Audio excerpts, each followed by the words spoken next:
Brought to you by TechnoSpark 20 series smartphones. अगर बेटा कुबेटा बन जाता है, गलत रास्ता पर जाता है, तो बाप उसको सीख देता है। बाप किसी एक का नहीं होता है, बाप का मतलब, पिता का मतलब होता है संरक्षक। अभी हम मौजूद है बिहार के पूर्व मुख्यमंत्री जीतनराम मांझी जी के आवास पर और हमारे साथ मौजूद है जीतनराम मांझी जी और इनसे हम जानेंगे कि इनका राजनीतिक जीवन कब शुरू हुआ और कैसे शुरू हुआ और किस तरह से यहाँ तक ये पहुँचे हैं। सर, कब आपका राजनीतिक जीवन शुरू हुआ था? देखिए, मेरे राजनीतिक जीवन की कथा ऐसी है जिस पर साधारणतया लोग विश्वास नहीं कर सकते हैं, लेकिन सच्चाई वही है कि एक ऐसा घर में हम जन्म लिया था जहाँ से राजनीति की कोई बूबास नहीं हो सकती थी। 1.5 शेर 2 शेर मजदूरी कमाने वाले हमारे माँ बाप रहे थे और हम भी एक 5 बरस के बाद 6 बरस के बाद किसी परिवार जहाँ मेरे पिताजी माताजी काम करते थे मजदूरी के, उनके यहाँ बॉय सर्वेंट के रूप में, बच्चा नौकर के रूप में लिया कि हम अपने बेटा को पढ़ावेंगे। और इस तरह से कुछ पढ़ने लिखने की कार्रवाई शुरू हुई। लेकिन जहाँ तक राजनीतिक बात है, जब मैट्रिक पास हमने किया तो हर राजनीतिक दल के लोग, क्योंकि जिस समाज से हम आते हैं उस समाज में बहुत कम लोग पढ़े लिखे हुआ करते थे। 1962 में हम लोगों ने मैट्रिक पास किया था, तो राजनीतिक दल के लोग हमको यूज़ करते थे, विशेष करके कांग्रेस के लोग अपने गाड़ी पर बैठा करके ले जाते थे, शेड्यूल कास्ट टोला में बात करवाते थे। हम यही कहते थे कि कांग्रेस शेड्यूल कास्ट के लिए एक बहुत वरदान के रूप में आज हिंदुस्तान में है। देखिए, हम पढ़ते हैं तो हमको छात्रवृत्ति मिलती है, इत्यादि इत्यादि काम बात करते थे। तो शेड्यूल कास्ट के लोगों में एक बातें आती थी और जिस कैंडिडेट के पक्ष में हम लोग जाते थे, कांग्रेस के पक्ष में, वहाँ पर हमारे मतदाता, शेड्यूल कास्ट के मतदाताओं का रुझान बढ़ जाता था और वोट मिलता था। और जब एक दो कैंडिडेट जीते, खास करके कौशलेंद्र कुमार नारायण सिन्हा जो 67 में लड़े थे और हुए, बिहार के मंत्री तो नहीं, बिहार पब्लिक सर्विस कमीशन के सदस्य हो गए, तो उनके चुनाव में अहम भूमिका हमने अदा की और उनसे हमको मदद भी मिली कि जब वो बिहार पब्लिक सर्विस कमीशन के सदस्य हो गए और मेरे भाई सब इंस्पेक्टर पुलिस का एग्जामिनेशन दिया था, प्रथम बार जो दारोगा की बहाली पब्लिक सर्विस कमीशन के माध्यम से होने की बात थी, तो उन्हीं के बदौलत हमारा भाई सब इंस्पेक्टर पुलिस बन गया। तो उसी क्षण हमारे दिमाग में बात बनती रही कि भाई, हम जब दूसरे के लिए वोट दिलवा सकते हैं तो अपने लिए क्या नहीं मांग सकते हैं। यही राजनीति का एक जन्म मेरे दिमाग में आया और हमने सोचा था कि बस हम राजनीति करेंगे, पढ़ेंगे लिखेंगे, प्रोफेसर बनेंगे और उसके बाद हम राजनीति में जाएंगे। तब तक मेरा छोटा भाई है, घर कोई नौकरी करेगा, वो घर को देखेगा। और अच्छा हुआ, सहारा मिला लक का, भगवान का, कि 1976 में हमारा छोटा भाई सब इंस्पेक्टर पुलिस बन गया और तब तक के हम पोस्ट एंड टेलीग्राफ डिपार्टमेंट में काम कर रहे थे। तो 77 में जब पार्लियामेंट डिजोल्व हुआ और चुनाव होने लगा तो हम सक्रियता हो गया, हमारी सक्रियता बढ़ गई और हम प्रयास करने लगे कि हमको भी पार्लियामेंट का टिकट मिले। ये हम जानते थे कि पार्लियामेंट का टिकट हमको नहीं मिलेगा, लेकिन राजनीतिक जगत में हमारी पहचान बने इसके लिए हम खूब दौड़ लगाया और उसका फल यही हुआ कि 1980 में जब विधानसभा का चुनाव होने की बात आई तो हम आ गए कि हमको भी टिकट मिलना चाहिए और फतेहपुर से चुनाव का मौका मिला और 1980 में फतेहपुर से प्रथम बार कांग्रेस के टिकट पर हम विधायक बने। और उसके बाद चलते गया कारवां। 90 में हम चुनाव हार गए थे 182 वोट से। 95 में भी हम चुनाव हार गए थे, वहीं फतेहपुर से 4000 वोट से। तो उस समय थोड़ा सा धक्का लगी हमको, लेकिन स्वर्गीय कर्पूरी ठाकुर जी, जब हम सीतामढ़ी जिला के इंचार्ज मिनिस्टर हुआ करते थे, तो कई एक बातों में तर्क और वितर्क होता था। और वो नेता विरोधी दल थे माननीय कर्पूरी ठाकुर जी। तो कई एक मामले में चेयरमैन होने के नाते उतना बड़ा और स्टॉलवर्ट आदमी को जवाब देना हमारे लिए बड़ा असहज महसूस होता था, लेकिन तो भी साहस करके जवाब देते थे। एक परिस्थिति ऐसी आई कि उनको कुछ ऐसा जवाब दिया जो कांग्रेस की नीतियों का वो विरोध करते थे, और हमने कांग्रेस की नीति को सराहने का काम किया। तो सीतामढ़ी के परिसदन में ही 11 बजे रात में वो आए हमारे घर डेरा बने रूम में, और उन्होंने कहा कि मांझी जी, राजनीतिक जीवन में सोशल सेक्टर में हमको आज तक कोई जवाब नहीं दिया था, तुमने आज जवाब हमको दिया, हम बड़ा खुश हैं। हम आशीर्वाद देते हैं कि आगे तुम बढ़ोगे। लेकिन एक चीज़ हम कहते हैं, एक चीज़ उन्होंने बताया और उस चीज़ को हम नहीं माने, जिसके चलते 90 में हारे, 95 में भी हारे, और फिर 2005 में भी हम चुनाव हार गए थे, जो 6 महीना के लिए ही असेंबली रहा था। उस समय भी फतेहपुरे से हम चुनाव लड़ गए थे, हार गए थे।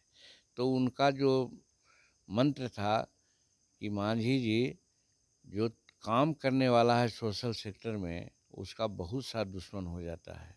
अपनी बात उन्होंने कही कि हम एक कंस्टिट्यूंसी से कभी चुनाव नहीं लड़ते हैं, इसलिए कि हम चुनाव लड़ते हैं तो लोग लगाता है कि अच्छा अबरी लड़ेंगे तो इनको हरावेंगे, तो हम टिप करते रहते हैं कि ये ऐसे करेंगे तो हम दूसरा कंस्टिट्यूंसी में चल जाएंगे, फिर तीसरा कंस्टिट्यूंसी में चल जाएंगे, इसीलिए हम 8 बार चुनाव जीते हैं, ऐसा वो कर्पूरी ठाकुर कहते थे।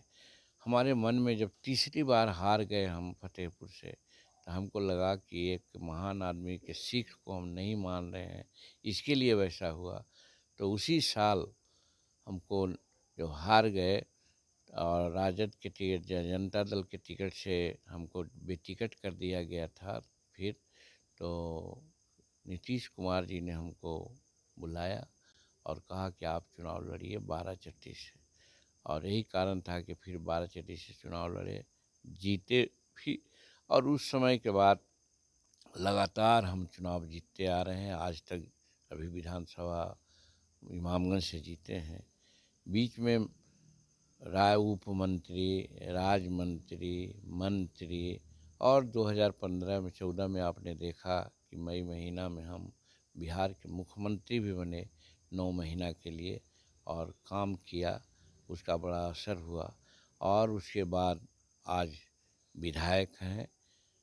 विधायक के बाद हमारा बच्चा भी राजनीति में आया, वो एमएलसी है, मंत्री है, और जीवन के अंतिम क्षण है ये, क्योंकि हम 80 साल में चल रहे हैं। भगवान की कृपा है। पूजा का मतलब होता है पूर्ण समर्पण, जो रामदेव बाबा ने कहा है। किसी भी काम को आप पूर्ण समर्पण के रूप में कीजिएगा तो वो पूजा है। इसीलिए महात्मा गांधी ने भी कहा था कि वर्क इज वर्शिप, काम ही पूजा है। इस चीज़ में विश्वास करके हम महान पुजारी हैं कि जो काम मिलता है जनता के लिए, चाहे किसी के लिए, उसको पूरा मनोयोग से, ये नहीं कि कौन मेरा विरोधी है, कौन मेरा समीकरण का है या नहीं है, ऐसी बात कभी नहीं मन में आता है।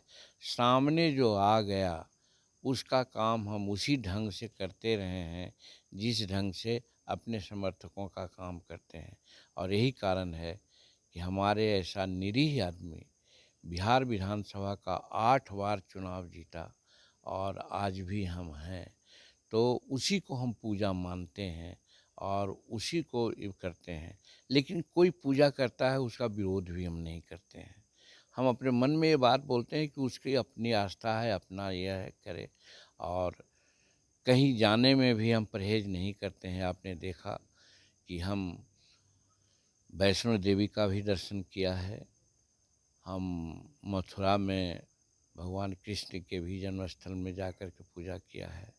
हाल में अपने पत्नी के साथ कामाख्या देवी की भी पूजा किया है, तिरुपति में भी जाकर के हमने पूजा किया है।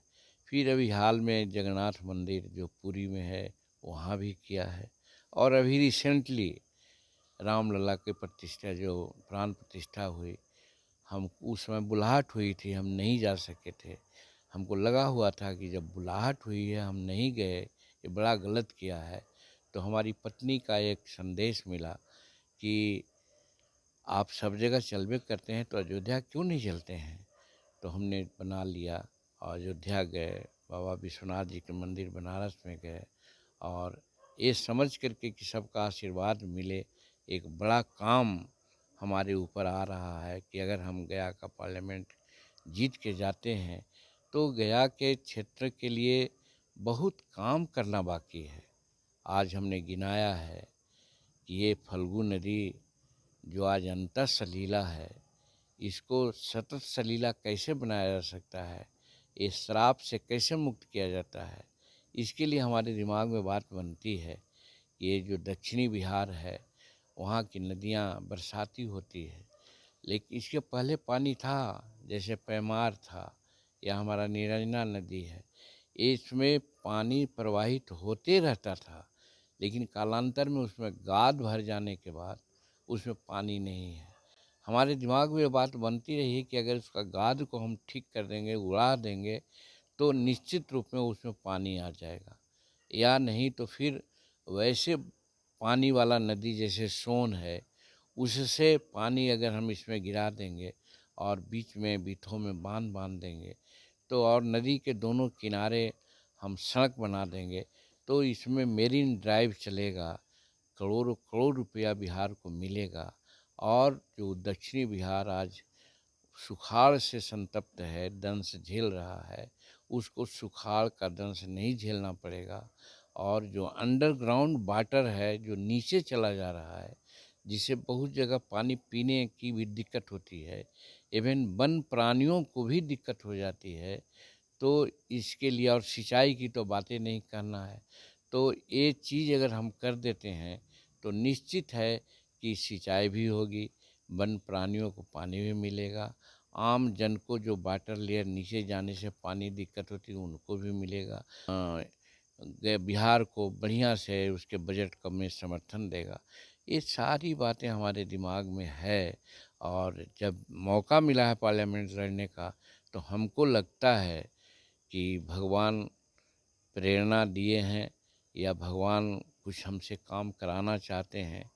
क्योंकि हम इस बात को मानते हैं कि बड़ी भाग मानुष तन पावा, मनुष्य का तन जो मिलता है बड़ी भाग से मिलता है।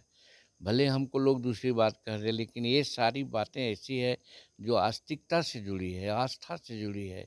इसमें मेरा एकदम कठोर विश्वास है, और इसीलिए हम प्रेरित होकर के बात करते हैं कि भगवान अगर मनुष्य तन पैदा किया है तो हमको कुछ करना चाहिए।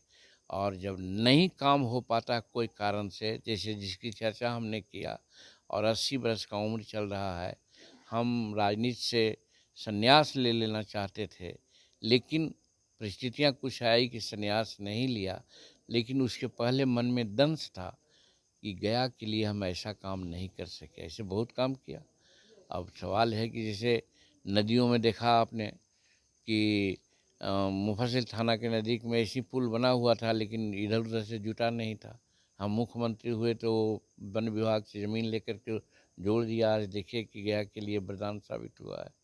आप केनी पुल के नज़दीक देखिए, वो भी करोड़ रुपया घूस ले लिया यहाँ के लोग, हम नाम नहीं लेंगे। इसके लिए पुल अबंडन हो गया था।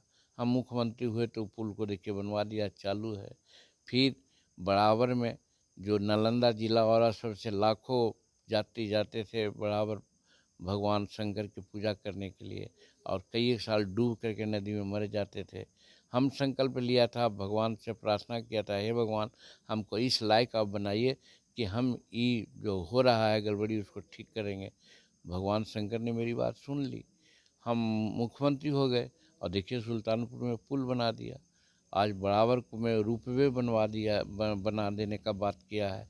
आज वहाँ सर्किट हाउस है, आज वहाँ आईटीआई का यह है, स्कूल्स है। कहने का मेरा मतलब है कि ये सारा काम, ये बैजू धाम आप देख रहे होंगे, उस पर्यटन स्थल पर उसको ये किया है। आप देखिए कि यहाँ जो विष्णुपद है वो राजकीय मेला नहीं था, आज जीतन मांझी ने उसको राजकीय मेला घोषित किया। आज करोड़ रुपया मिलता है, जिससे आज विष्णुपद का उद्धार हुआ है कुछ हद तक। तो हम इसको कर सकते हैं कि हम नास्तिक हैं, हम आस्तिक हैं, आस्था में विश्वास है कि जनता को फ़ायदा हो। आज अयोध्या में रामलला जी को किया गया है, तो सिर्फ पूजा करने के लिए लोग जाते हैं, सो बात नहीं है, और उससे कोई ये नहीं है।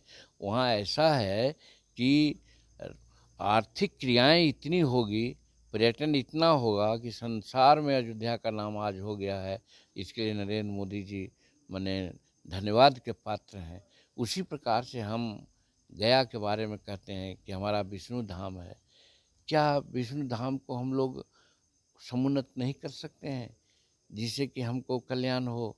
ये बोध गया है, सब जगह विकास प्राधिकार बना हुआ है, यहाँ बोध गया में विकास प्राधिकार नहीं बना। अगर विकास प्राधिकार बनता, यहाँ IAS IPS रहते, तो ये जो अन्य कुछ छिनतई और विकास का काम नहीं होता है, वो सारा काम होता।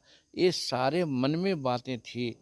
हमको लगता है भगवान हमारी उस पीड़ा को सुनने हैं, और सुनने के चलते एक मौका शायद देने जा रहे हैं कि हम तुमको मौका देते हैं, तुम करो।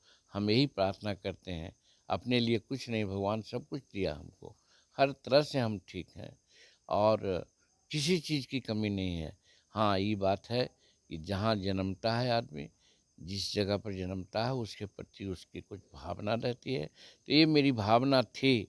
अब लगता है कि अगर गया की महान जनता हमको अगर मौका दिया, तो इन सारी बातों को भी हम पूर्ण कर कर के हम तो संतुष्ट होंगे ही।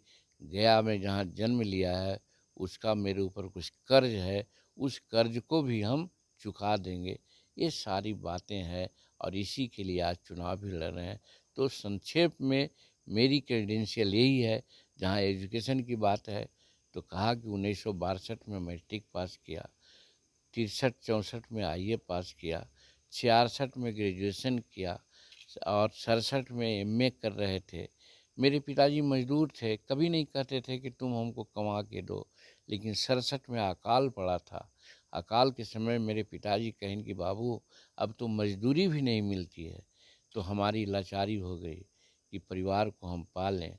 इसी के लिए हम पोस्ट एंड टेलीग्राफ डिपार्टमेंट में 1967 में नौकरी कर ली, जो कि 13 वर्ष तक नौकरी किया, और 20 फरवरी 1980 में हम त्याग पत्र दिया और राजनीति में आए। हम प्रोफेसर बनना चाहते थे, लेकिन प्रोफेसर इसलिए नहीं बन पाए कि मेरे पिताजी ने मुझे नौकरी में आने के लिए एक तरह से अनुरोध किया, घर चलाने के लिए, तो वहाँ भी गए।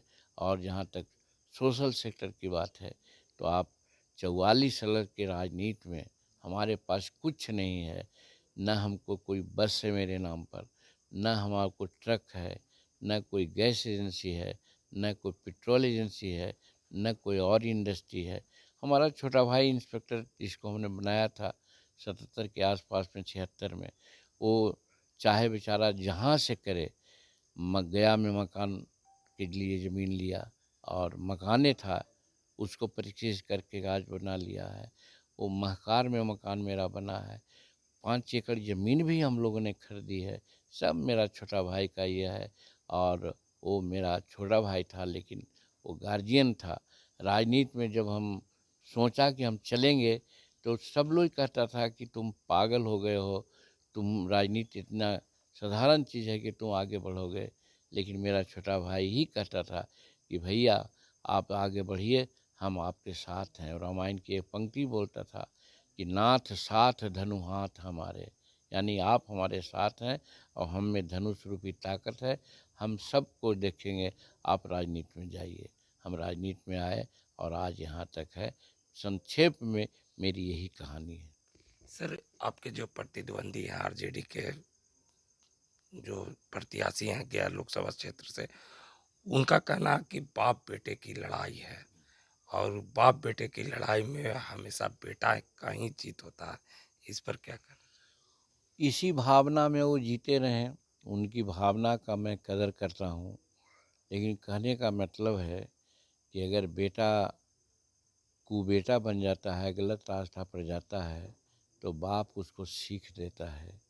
तो वैसी परिस्थिति में ये मैं नहीं कहता हूँ कि वो क्या है, लेकिन मैं ज़रूर कहता हूँ कि एक बाप किसी एक का नहीं होता है। बाप का मतलब, पिता का मतलब होता है संरक्षक। तो हम गया का संरक्षक के रूप में काम करना चाहते हैं। आज जैसे एनडी और एनडीए का मामला है।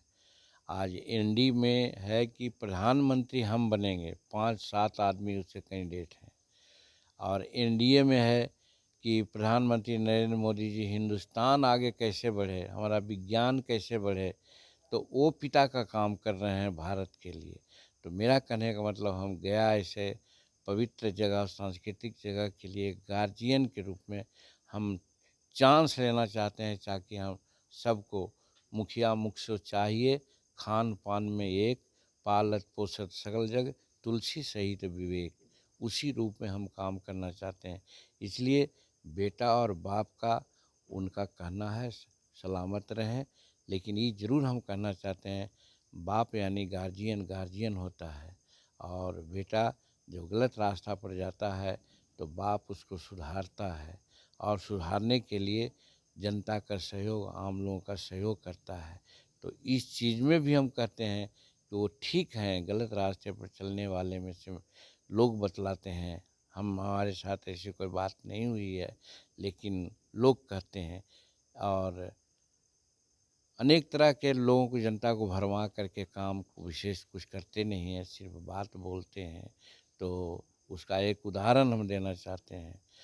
बिहार सरकार यानी कि नीतीश कुमार जी के कृपा से समूचे बिहार में पहले था कि 100 परिवार वाला जो गांव रहेगा उसको सड़क से जोड़ेंगे। अब है कि जो टोला है उसको भी सड़क से जोड़ेंगे। आज बिहार में लगभग सभी टोला सड़कों से जुट गया है। हर क्षेत्र में 300-400 सड़कों की बात आई और वो बना। अब वो कहते हैं कि हम इस क्षेत्र में 400 सड़क बनाया। तो ये तो नीतीश जी की कृपा है। इमामगंज में भी 400 सीट बना है, सड़क बनी है, और दूसरे जगहों में बनी है।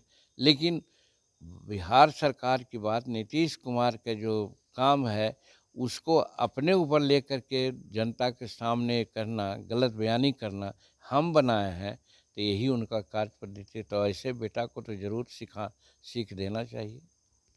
हमारे साथ बात कर रहे थे बिहार के पूर्व मुख्यमंत्री जीतनराम मांझी, जो एनडीए गठबंधन से प्रत्याशी भी है, और इनका कहना है कि काम ही सबसे बड़ा पूजा होता है। जो काम करते हैं क्षेत्र में, जमीनी स्तर पर, वही सबसे बड़ा पूजा है। पंकज कुमार, बिहार तक गया।